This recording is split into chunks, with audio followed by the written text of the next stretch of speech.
Was seriously injured after a plane crashed into a home. This in Benton at the Stearman Field. Those homes line the runway there. We confirmed with the FAA that the plane landed on the runway but lost control when it tried to stop. That's when it veered right into the home there and crashed into it, causing some damage. Caroline Elliott is live on the scene of the crash tonight. And Caroline, there are a lot of homes along this runway.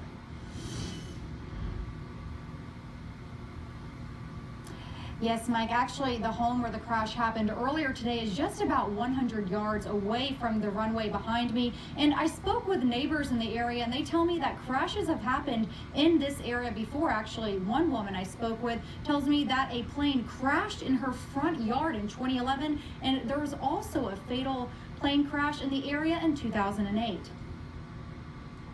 My neighbor got over there before we did and pulled the airplane out of the house because it was leaking fuel, and he was worried about with the electrical wires and everything that a fire started. So he took his tractor over and actually pulled it back out of the house, which was a good idea.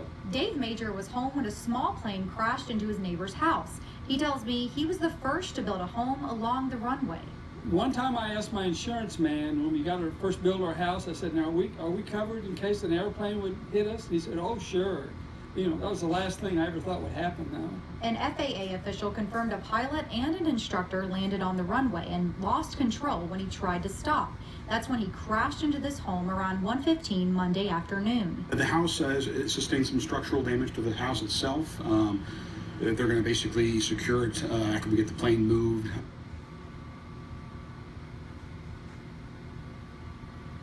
The homeowners weren't home at the time of the accident, and KHP tells us there weren't any serious injuries, but the instructor was taken to the hospital with some minor injuries. And we also confirmed that the pilot did have his pilot certificate, and today he was actually working towards his commercial license. Caroline, thank you.